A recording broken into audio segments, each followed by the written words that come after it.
Part 1. The Mask of the Narrator. How a beautiful voice builds a dangerous story.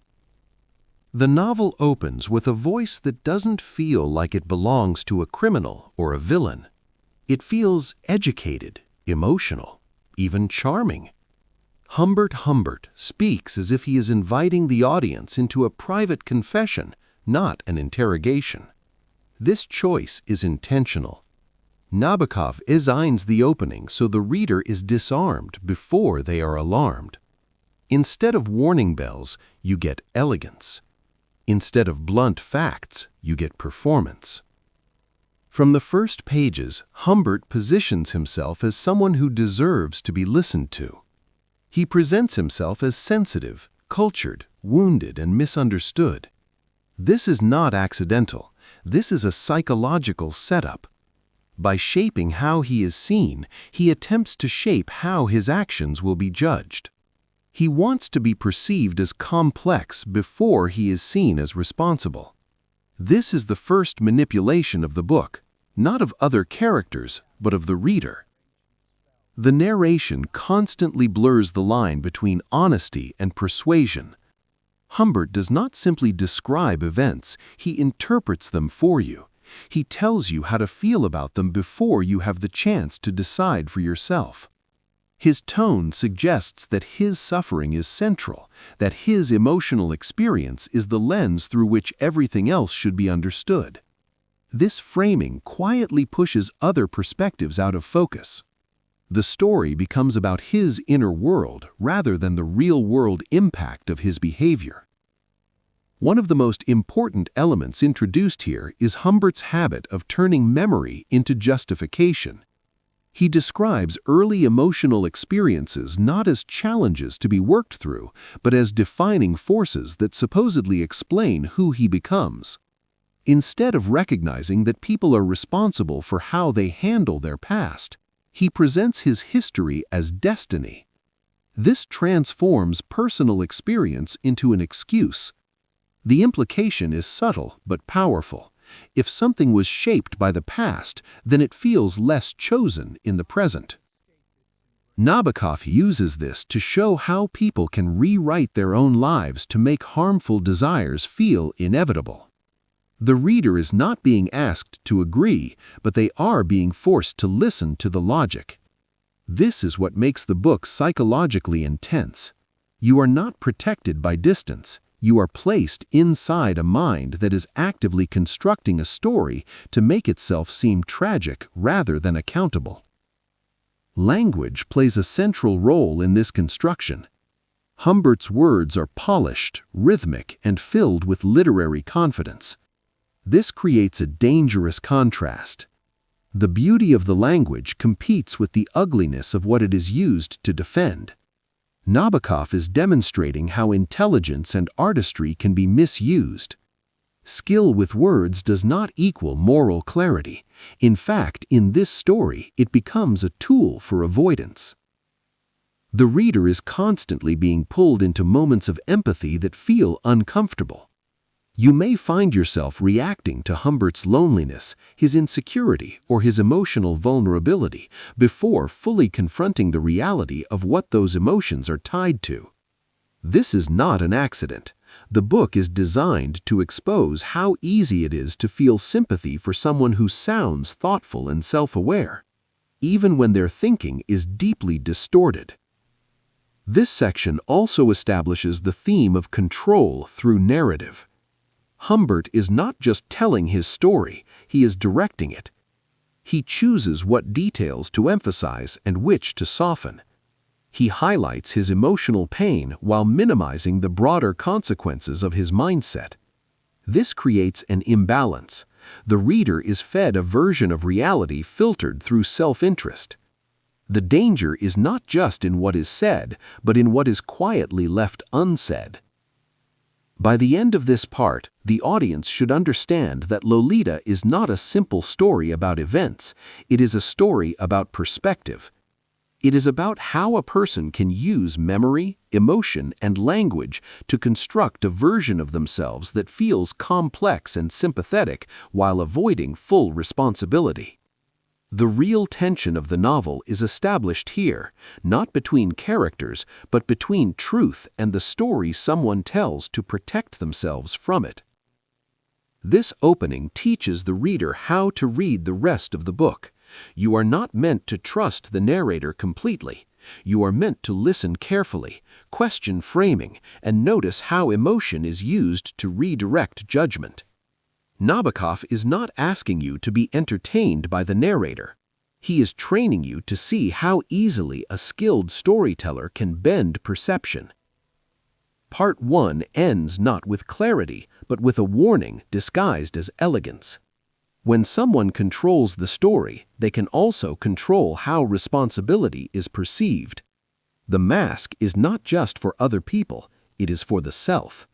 And once that mask is convincing enough, even the person wearing it may start to believe it. Part 2. When obsession becomes a system. How desire turns into structure, strategy, and silent control. In this section of the story, something important shifts.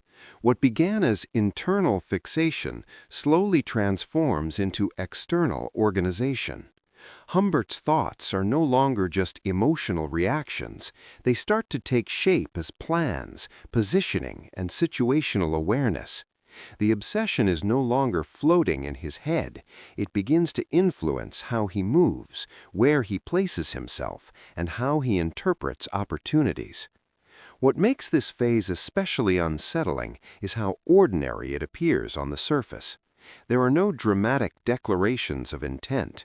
Instead, there is a quiet alignment of choices that place Humbert closer to what he wants. He narrates these moments as coincidence or fate, but the pattern is visible to the reader. Repeated decisions begin to form a system. The story shows how harmful intent rarely arrives as a single obvious act. It builds through accumulation. Humbert becomes increasingly attentive to environment. Where he stays, who he interacts with, and how situations are framed start to matter more than what he openly admits. This is where Nabokov demonstrates how obsession turns spatial and social. The world becomes a map of access. Rooms, households, schedules, and relationships are no longer neutral. They become part of a personal strategy, even if that strategy is never formally named. The narration remains calm, even witty at times. This calmness is critical. It creates emotional distance between the reader and the seriousness of what is unfolding. Humbert's tone suggests that he is simply adapting to circumstances, when in reality, circumstances are being shaped around his desire. This is how manipulation often operates in real life, not through loud force, but through quiet positioning that looks harmless in isolation. Another major shift in this part is how Humbert begins to rationalize anticipation. Instead of reflecting on whether his thoughts are appropriate, he focuses on timing and patience. Delay becomes a tool, not a restraint. He frames waiting as discipline rather than reconsideration. This reframing is psychologically revealing. It shows how people can turn what should be a moment for self-correction into a strategy for future gratification. Nabokov also highlights how self-image plays a role here. Humbert still wants to see himself as controlled, intelligent, and refined. This self-concept allows him to believe that he is not reckless or dangerous. In his own narrative, he is not acting on impulse, he is being thoughtful. This is a dangerous illusion. It allows harmful intent to hide behind the appearance of restraint.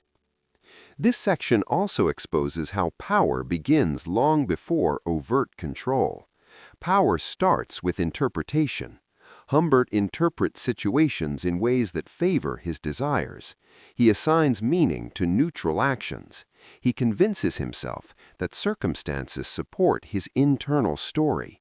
This is not just obsession, it is narrative engineering. He is writing a version of reality that makes his presence feel justified. The reader begins to see how the story is no longer only about what Humbert wants, but how he organizes his world to make wanting easier. This is a key psychological point. Desire becomes embedded into routine. Once desire is part of daily structure, it no longer feels like an exception. It feels normal. That normalization is what allows harmful thinking to continue without triggering internal alarms. This part of the book is powerful because it shows how people can slowly lose the ability to question themselves. Each small adjustment seems reasonable. Each choice feels minor, but together they create a direction that becomes harder to reverse. The reader watches a path form, not through dramatic leaps, but through steady, quiet steps. By the end of Part 2, the audience should understand that the real transformation is not external, it is internal. Humbert's mind has shifted from experiencing obsession to managing it, from feeling to structuring, from fantasy to systems. This is where the story crosses a psychological line. The obsession is no longer just a thought, it has become a framework for decision-making. Part 2 closes with a chilling realization. When desire becomes part of how someone organizes their life, it stops being questioned. It becomes assumed. And once something is assumed, it is rarely challenged. The danger is no longer in a single choice. It is in a mindset that quietly reshapes reality to fit what it wants. Part 3. Motion as a method. How constant movement becomes a tool of isolation and control. At this stage of the novel, movement becomes more than a backdrop. Travel, relocation, and constant change are no longer just part of the story's setting. They become part of the story's mechanism. What looks like a journey across places is actually a journey deeper into isolation. The road is not freedom here, it is structure. It replaces stability with motion, and that shift carries heavy psychological consequences. The continuous change of locations creates a world without anchors. There is no long-term community, no consistent social environment, and no stable relationships that can grow naturally. Every new place resets context. This matters because stability allows outside influence.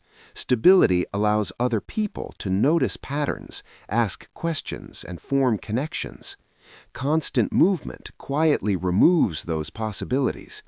The environment itself begins to serve the interests of control. Nabokov uses ordinary travel details to make this feel deceptively normal. Hotels, highways, roadside stops, and daily routines appear mundane. That normality is part of the design. When harmful dynamics are wrapped in everyday activities, they become harder to see clearly. The story shows how something as ordinary as travel can become a system that limits outside perspective without ever announcing itself as such. This part also deepens the theme of isolation. Isolation here is not loud or dramatic, it is subtle and procedural. It is built into scheduling, location choices, and constant relocation. Over time, isolation stops feeling like a condition and starts feeling like a lifestyle. The absence of stable relationships becomes normalized. That normalization reduces the chance of interruption, challenge, or outside support. Humbert's narration during this section continues to center his own experiences. He focuses on discomforts, inconveniences, frustrations, and personal emotions related to travel. This narrative focus quietly shifts attention away from the deeper psychological effects of constant displacement. The audience hears about his fatigue, his irritation, his moods. The emotional reality of others remains in the background. This imbalance is not accidental. It reflects how self-centered narratives can minimize the impact of structural control. Another important shift in this part is how routine replaces reflection. Movement becomes repetitive: packing, driving, checking in, checking out. These actions create a rhythm that leaves little space for deeper questioning. When life becomes a loop of logistics, reflection becomes harder. Nabokov is showing how busyness and routine can function as emotional noise. They keep attention focused on tasks instead of meaning. The road also becomes symbolic of emotional distance. There is always a next place, a next stop, a next distraction.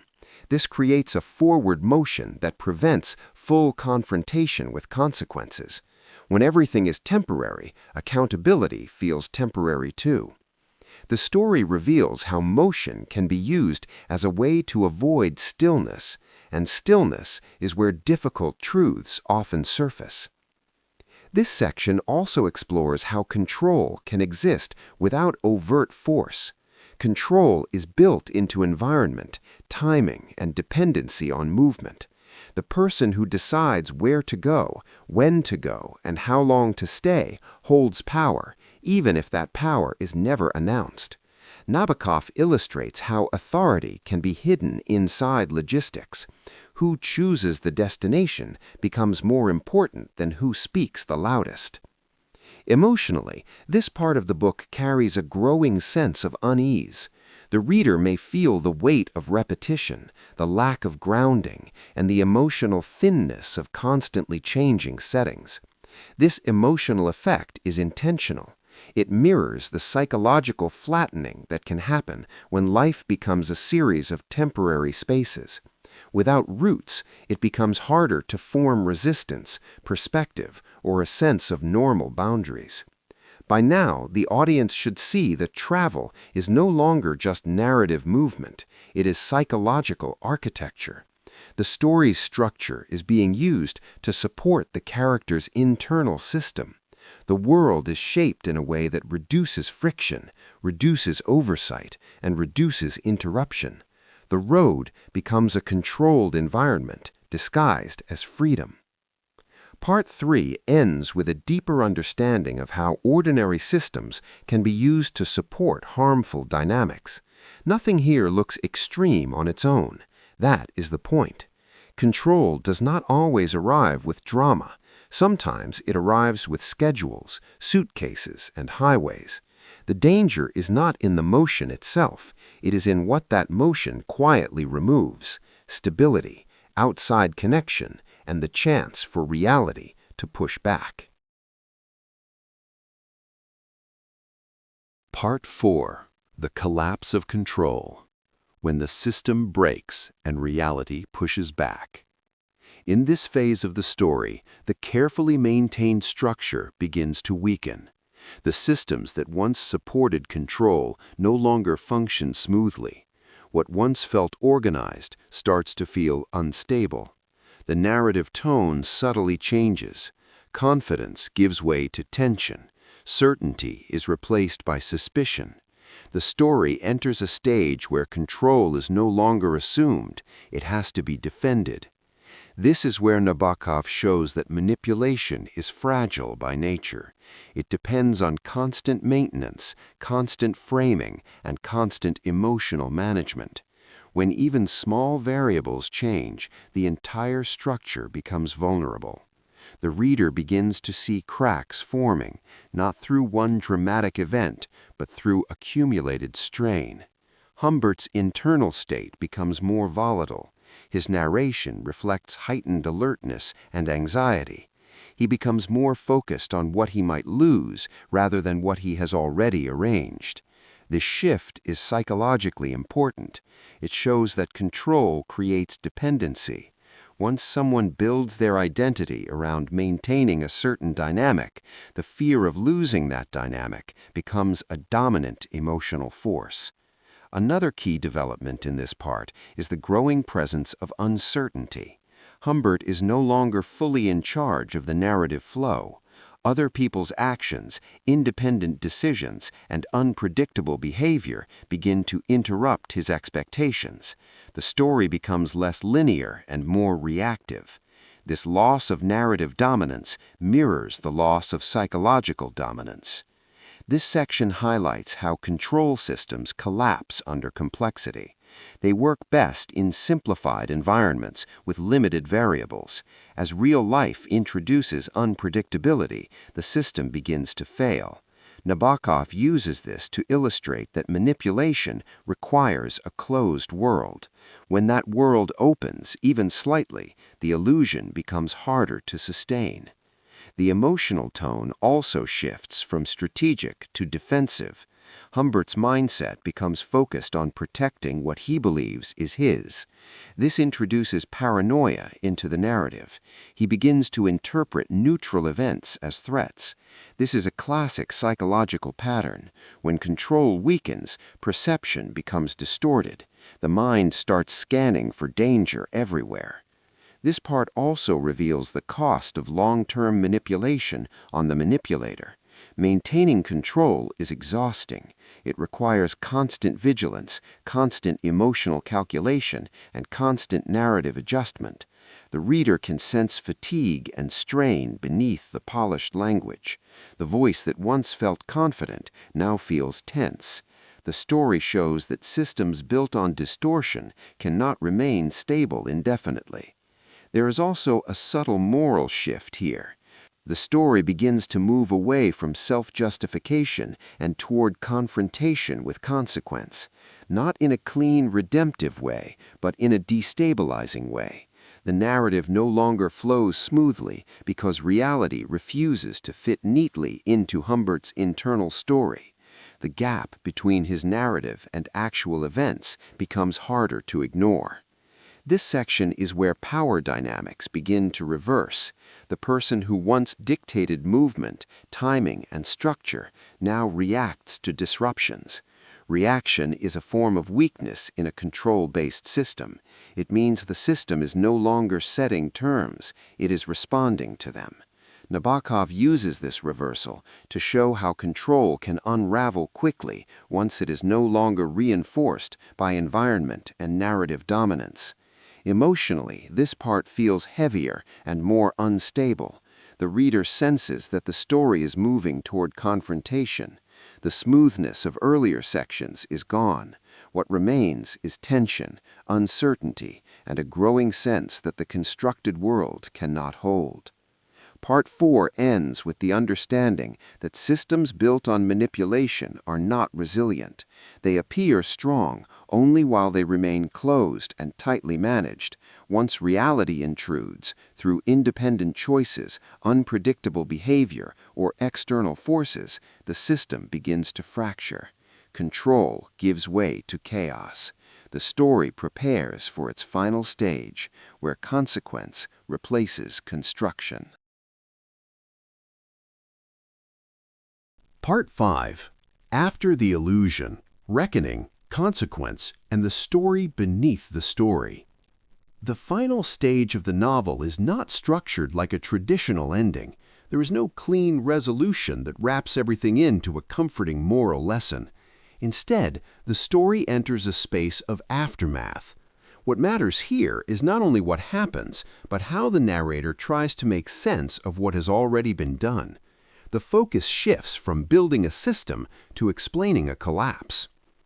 Humbert's voice becomes reflective, but reflection does not automatically mean truth. The reader is forced to evaluate whether insight is genuine or simply another version of narrative control. Even in moments that appear remorseful, the question remains, is this accountability or is it another attempt to shape perception? Nabokov deliberately leaves this ambiguous. The reader is not given the comfort of certainty. This part exposes the limits of self-awareness without responsibility. A person can recognize their own emotional states and still avoid fully confronting the damage they have caused. The novel makes a distinction between understanding oneself and taking responsibility for one's impact. Humbert may describe feelings of loss, regret, or sorrow, but the reader must decide how much of that centers on others versus how much still centers on himself. The story also forces attention onto absence. What is missing from the narration becomes as important as what is present. The emotional realities of others remain largely outside Humbert's full acknowledgement. This absence is intentional. It reflects how self-centered narratives continue even after systems collapse. The voice still prioritizes personal experience, even when speaking about consequences. This final section also reframes the entire book. The reader is encouraged to look back and reinterpret earlier parts with sharper awareness. What once sounded poetic now feels evasive. What once felt tragic now feels manipulative. The ending teaches the reader how to reread the story mentally, not as a romance or tragedy, but as a study of self-deception. Nabokov's deeper message becomes clearer here. Storytelling itself is power. The person who tells the story decides what counts as important, what is minimized, and what is left out. The novel becomes a warning about trusting narratives simply because they are eloquent. Beauty of language does not equal beauty of truth. There is also a broader reflection on how society processes harmful figures. The book invites readers to examine their own reactions. Did you ever feel sympathy at the wrong time? Did you ever accept framing too easily? The ending turns the lens back onto the audience. The discomfort is not only about the character, it is about how easily perception can be guided. Rather than offering redemption, the novel offers exposure. It exposes how people can live inside stories they create about themselves.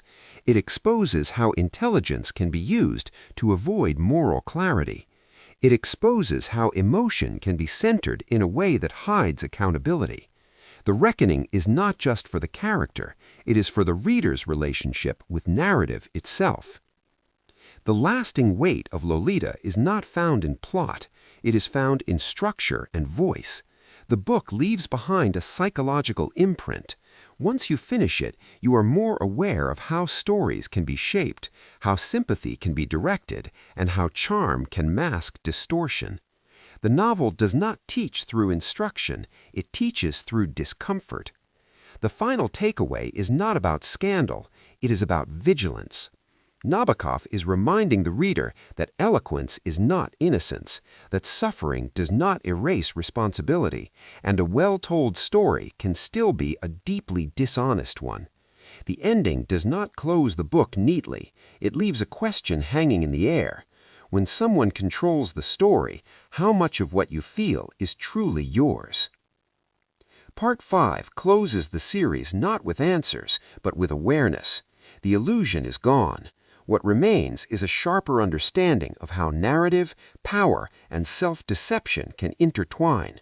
That awareness is the true conclusion of Lolita, and the real reason the book continues to unsettle long after the final page. I hope you found this video enjoyable and informative. If you did, don't forget to subscribe to my channel for more amazing content just like this.